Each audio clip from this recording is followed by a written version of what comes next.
Savez-vous qu'il y a moyen de prier des prières puissantes et pleines de pouvoir et d'efficacité, et pourtant vraiment simples? Je veux partager ceci avec vous aujourd'hui et d'autres choses dont jouissez tous les jours de votre vie.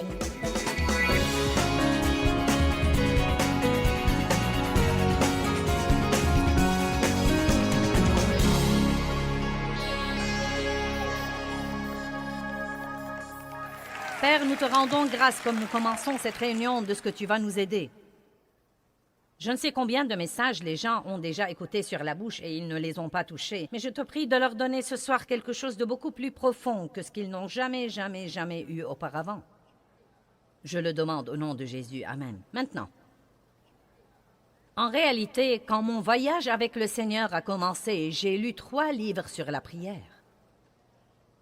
Une des raisons pour lesquelles j'étudie la prière est que quand je prie, je veux vraiment que mes prières soient exaucées. Et je sais qu'il y a la foi et la patience, et qu'il y a l'attente, et qu'il y a le timing et tout ça, mais tôt ou tard, il doit y avoir la réponse, n'est-ce pas? Et il y a, en réalité, des promesses très radicales dans la parole de Dieu sur ce que Dieu fera pour nous quand nous prions. Et donc, j'aime regarder ces promesses, et comme je les regardais, j'ai décidé d'être vraiment franche avec moi-même et de dire, eh bien Dieu, je vois ce que cela dit. Ceci m'est arrivé en partie, mais il y a des domaines où je ne sens pas que j'ai cet exaucement. Qu'est-ce qui ne va pas? Donc, commençons d'abord par regarder certaines de ces promesses radicales. Jean chapitre 15, verset 7 sera le premier verset que nous mettrons sur l'écran. Jean 15, 7. Si vous vivez en moi, si vous demeurez absolument unis à moi, et que mes paroles demeurent en vous et continuent à vivre dans votre cœur, demandez tout ce que vous voudrez, et cela vous sera accordé. Ça alors, que tout le monde dise tout. Maintenant, j'ai lu ce verset je ne sais combien de fois dans ma vie chrétienne, car ça me stupéfie toujours que Dieu dise « Hey, si vous demeurez en moi et que ma parole demeure en vous, vous pouvez me demander tout ce que vous voudrez, et je le ferai. » J'étais sauvée depuis des années avant de comprendre qu'il y avait là un petit truc que le Seigneur n'avait pas vraiment clarifié. Et c'est le truc de demeurer, car demeurer veut dire vivre dans, habiter dans, rester dans. Cela ne veut pas dire aller à l'église le dimanche, cela veut dire qu'il est votre vie. Donc, quand vous avez ce genre de relation intime, vous êtes censé connaître le cœur de Dieu et ce qu'il aimerait que vous fassiez et être assez proche de lui pour savoir ce que vous devez demander ou ne pas demander. Donc, en supposant que nous prions dans la volonté de Dieu, qui est le point essentiel de ce verset, il dit « Tout ce que vous demanderez, et il doit être selon la volonté de Dieu, je vous le donnerai. » Regardons le verset 16. Jean 15, 16. Si vous vivez en moi, si vous demeurez absolument unis à moi, ce n'est pas vous qui m'avez choisi, mais moi, je vous ai choisi, et je vous ai établi, je vous ai planté, afin que vous alliez et que vous portiez du fruit, et que votre fruit demeure, reste et dure, afin que ce que vous demanderez au Père en mon nom, qui représente tout ce que je suis, il vous le donne. Maintenant, en réalité, j'ai 1, 2, 3, 4, 5, 6. J'ai 6 versets là-haut qui disent essentiellement exactement la même chose. Regardons-en un autre. Jean 14, 13 et 14.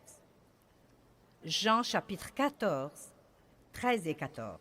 Et je ferai et j'accorderai moi-même tout ce que vous demanderez en mon nom, qui représente tout ce que je suis. Cela veut dire que quand vous demandez au nom de Jésus, vous ne représentez pas ce que vous êtes, vous représentez ce qu'est Jésus.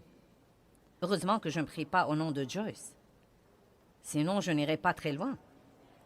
Donc, je prie au nom de Jésus. Et si nous avons la relation qu'il faut avec lui, cela change beaucoup de choses. Mettons-le sur l'écran de nouveau, s'il vous plaît. Et je ferai, j'accorderai moi-même tout ce que vous demanderez en mon nom, qui représente tout ce que je suis, afin que le Père soit glorifié et loué dans le Fils et par lui. Vous voyez, si nous vivons nos vies d'une telle façon que Dieu, par le Christ, peut faire pour nous ce qu'il veut vraiment faire pour nous, et si nous pouvons être ses représentants sur terre, et si nous vivons précisément le genre de vie qu'il veut que nous vivions, quel témoignage cela rend de la bonté de Dieu. Nos vies devrait être tellement supérieure pour les gens qui ne croient pas en Dieu qu'elle les rendrait affamés d'avoir une relation avec Dieu.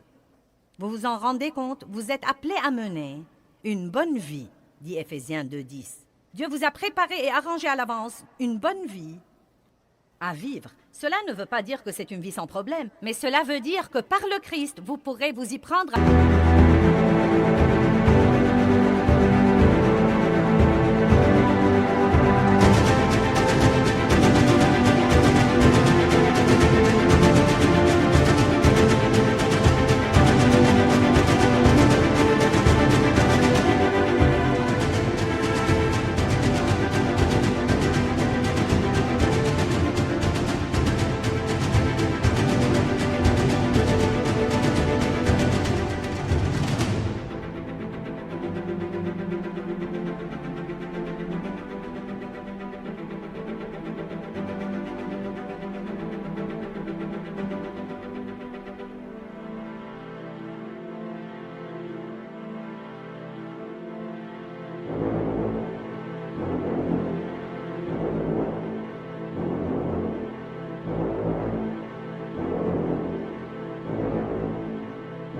Avec vos problèmes d'une façon si différente des autres, que vous pourrez vivre ce que la Bible appelle une vie de résurrection, ou d'une façon ou d'une autre, au beau milieu du désordre qui a lieu dans le monde, vous pourrez être élevé,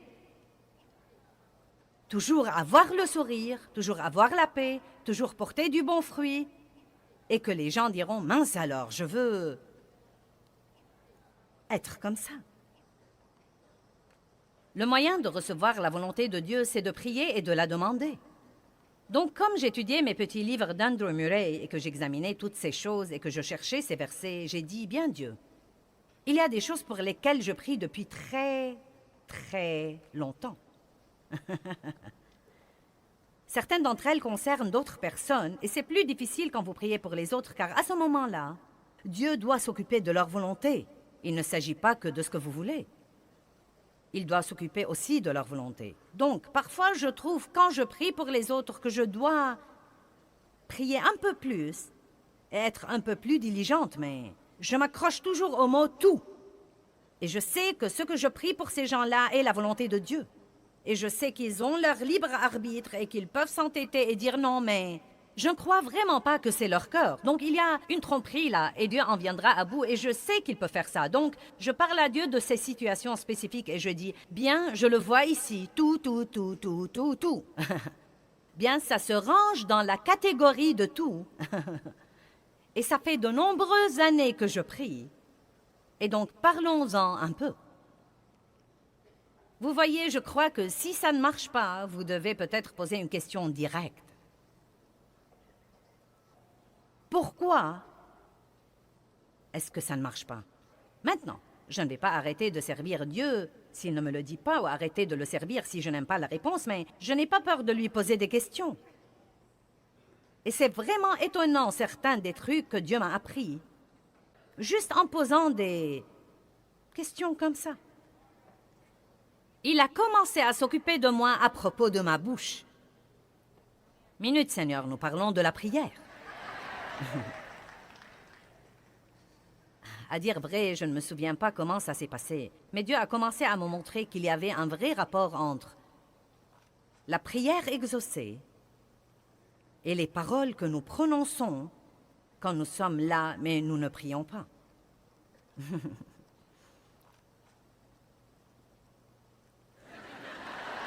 Je vais vous laisser y penser un petit peu.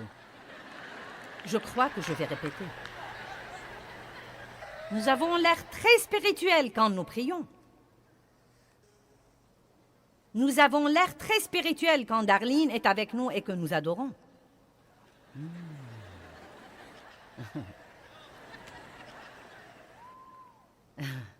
Mais écoutez-moi, et je ne veux pas être indélicate. Je me fiche pas mal de ce que vous faites ici. Et Dieu non plus, si vous voulez la vérité. L'important pour lui est ce que vous faites quand vous partez.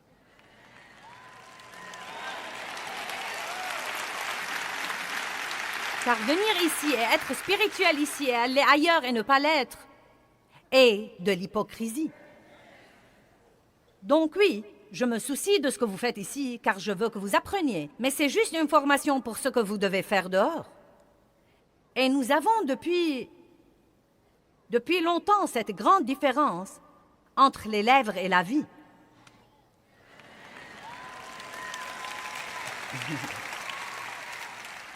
Dieu ne veut pas que nous l'honorions des lèvres quand nous nous sentons spirituels et que nous chantons comme notre Dieu est grand.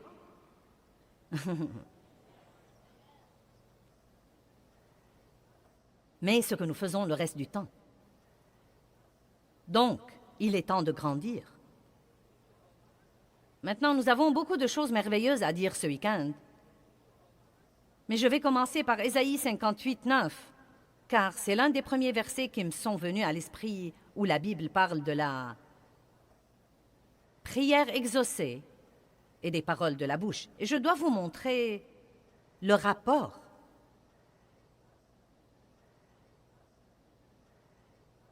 Pour pouvoir maîtriser la bouche, il vous faut deux choses. Il faut beaucoup d'aide de Dieu, car aucun homme ne peut dompter la langue. La Bible dit qu'elle est un mal qu'on ne peut réprimer, pleine de venin, comme une bête sauvage. Elle dit que toutes les bêtes ont été domptées par l'homme, mais qu'aucun homme ne peut dompter la langue. Donc, la première chose que nous devons comprendre est que si nous voulons maîtriser la langue, et j'entends par là dire ce qu'il faut et ne pas dire ce qu'il ne faut pas, au sujet de la vie des gens, un autre sujet, au sujet du passé, de l'avenir, dans les épreuves, dans les tribulations, je ne sais pas si nous nous rendons compte combien nous parlons. Et chaque parole contient du pouvoir et de la puissance. Les paroles contiennent de la puissance. Proverbe chapitre 18, verset 21 dit « La mort et la vie dépendent de la langue. » Matthieu 12 dit que nous ne devons pas proférer des paroles vaines, qui sont des paroles inutiles, qui n'ont aucune puissance en elles, parce qu'au jour du jugement, chacun de nous rendra compte de toute parole vaine qu'il aura proférée. Maintenant, je ne vais pas partager avec vous quelque chose que vous n'avez pas déjà écouté si vous êtes à l'Église depuis longtemps ou si vous écoutez ce genre d'enseignement. Mais ça m'est égal si c'est la 1000e fois que vous l'écoutez. Tout ce que je sais est que pour moi, et j'ai une vie puissante avec Dieu depuis 32 ans, tout ce que je sais est que je profite personnellement de cette série sur la bouche, plus que toutes les autres séries que j'ai jamais faites car je la prends plus au sérieux. Et aussi fréquemment que vous écoutiez quelque chose, si vous ne le prenez pas vraiment au sérieux, il ne vous servira à rien. Donc, si vous croyez vraiment que j'entends Dieu et que je prends mes enseignements de Dieu, et si vous me respectez comme une de vos enseignants de Bible, alors je veux que vous m'écoutiez de toutes vos oreilles. Et je veux également que vous buviez mes paroles et que vous preniez des notes. Et je veux que vous vous engagiez à étudier ceci et à l'étudier, et à l'étudier, et à l'étudier jusqu'à ce que vous le compreniez.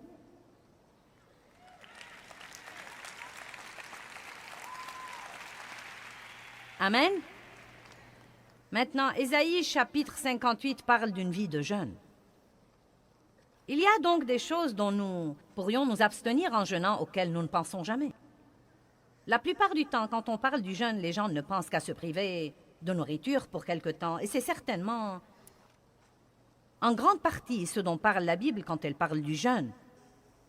Mais il s'adressait en réalité dans ce chapitre-là à un groupe de gens qui s'abstenaient de manger, mais qui étaient toujours très charnels et non pas spirituels. Vous pouvez donc ne pas manger pour un mois et être toujours aussi charnel que jamais.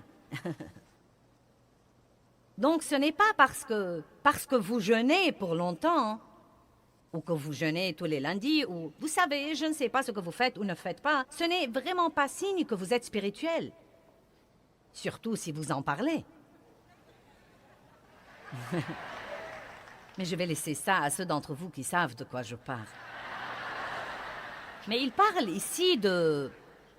Il dit, n'est-ce pas, verset 6, Ésaïe 58, 6. N'est-ce pas plutôt le jeûne que j'ai choisi? Il y a donc un jeûne qui a à voir avec notre comportement. Il y a un jeûne qui dit « je vais m'abstenir de cette attitude. Je vais m'abstenir de l'égoïsme. » Et comme vous le verrez après, nous pouvons même nous abstenir de parler.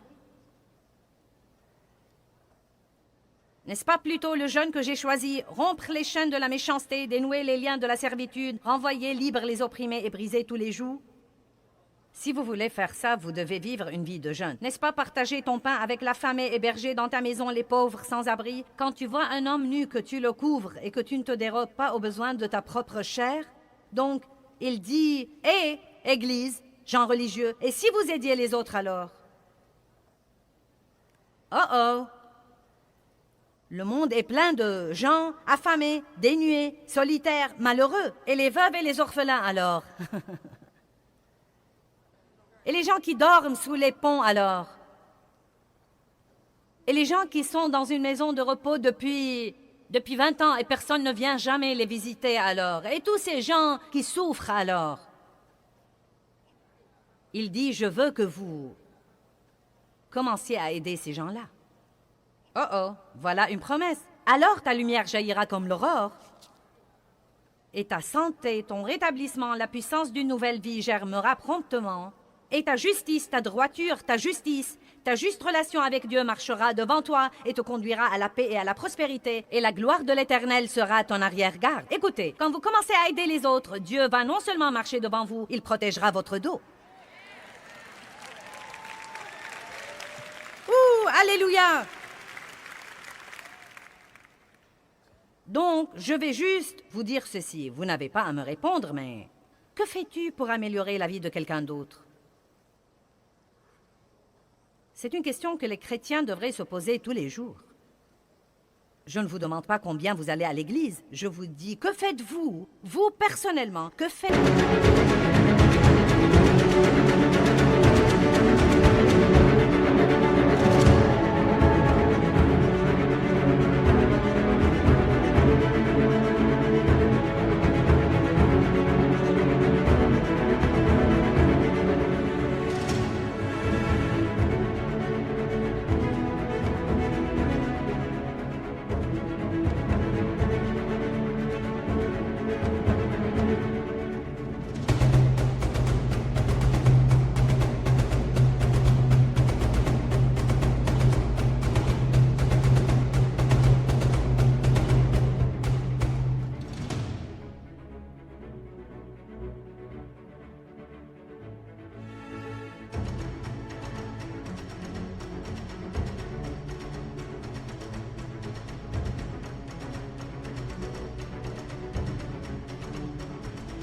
Êtes-vous personnellement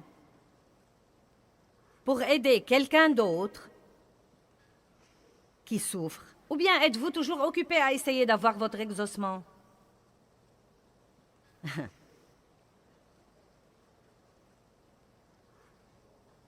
Mettez une pancarte dans votre maison. Qu'ai-je fait aujourd'hui pour aider quelqu'un d'autre? Cela devient intéressant.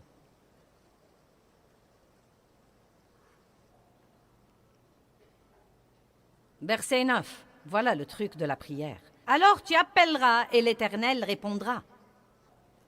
Tu crieras et il dira, me voilà. Qui de vous veut ça? C'est réponse directe, immédiate de Dieu.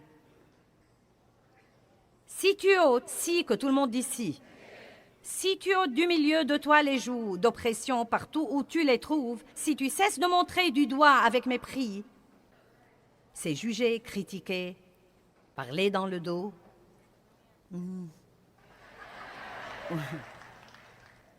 Ou médire des saints ou des opprimés. Et si tu te débarrasses de toute forme de discours mensonger, sévère, injuste, méchant. Donc, Dieu dit bien, vous pouvez tout avoir. Vous pouvez prier et je dirai, me voilà, que puis-je faire pour vous? Que voulez-vous? Quand vous avez vraiment l'intention de vous débarrasser de ces trucs, maintenant. Je crois que la plupart de nous jouissent d'une mesure de la puissance de Dieu. Je sais que j'en jouis certainement. Non, mais nous avons un ministère mondial, nous avons l'occasion d'aider les gens. Mais vous savez quoi, les amis, je ne suis pas le genre de personne qui se contente de pis-aller ou de médiocrité. Tout ce que Dieu dit que nous pouvons avoir, je crois de tout mon cœur que nous devons le vouloir en totalité. Amen. Et donc, je ne dis pas que vos paroles sont complètement incontrôlables ou que ma bouche est complètement incontrôlable. Elle ne l'est pas, sinon je n'aurais pas pu faire ça. Mais je suis aussi convaincue que ça laisse à désirer et j'espère que vous serez vous aussi convaincus que ça laisse vraiment à désirer. Y a-t-il quelqu'un qui dit en ce moment, oui, je peux m'améliorer sur ce plan? C'est un problème dans ma vie et je veux voir le changement. Matthieu 12 dit, c'est du cœur, de ce qui déborde du cœur, que la bouche parle. Nous en reparlerons plus en détail plus tard, mais... Voilà le problème. Combien de fois avons-nous lu ce verset-là? Croyez-vous que nous croyons ça? Est-ce que nous croyons pour un instant, quand nous nous écoutons dire des bêtises, que ça sort vraiment de nos cœurs? Non, nous disons, oh, je l'ai dit sans penser à mal. Si vous avez pensé, vous n'aviez pas l'intention de le dire. Vous ne vouliez que personne sache que c'était là-dedans, mais c'était là-dedans, sinon il n'aurait pas pu sortir, n'est-ce pas?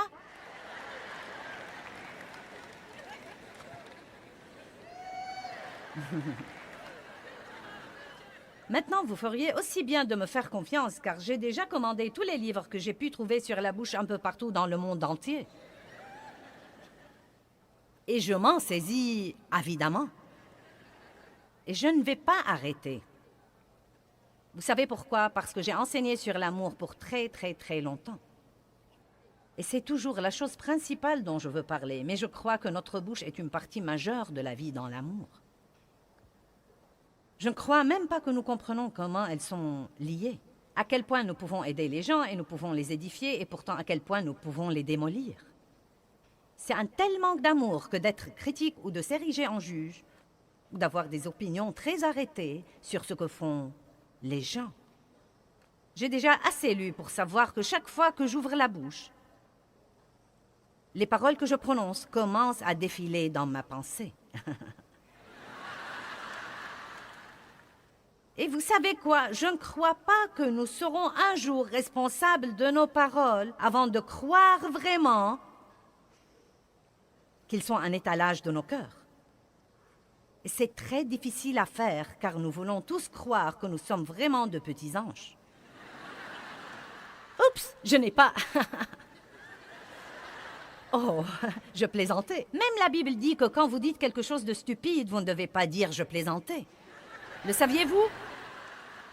Vous savez pourquoi? Dieu veut que nous disions dans nos cœurs, « Tu sais quoi, Seigneur?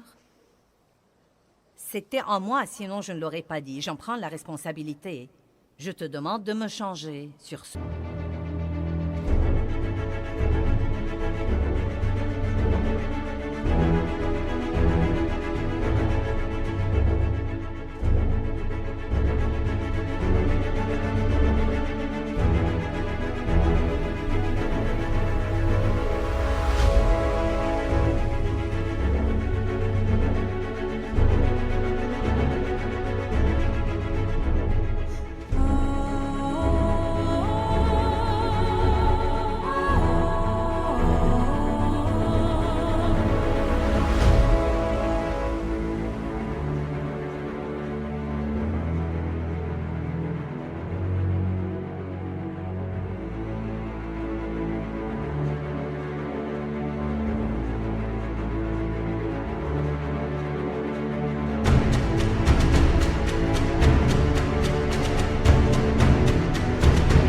plan.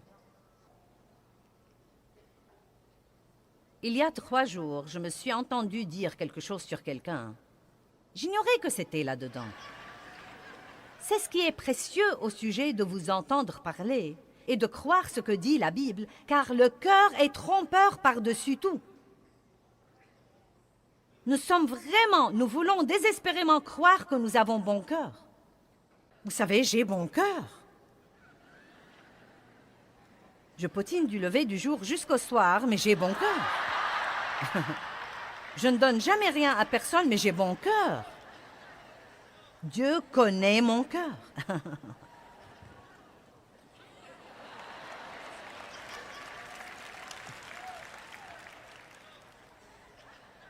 Si nous nous taisions un peu, nous pourrions entendre Dieu.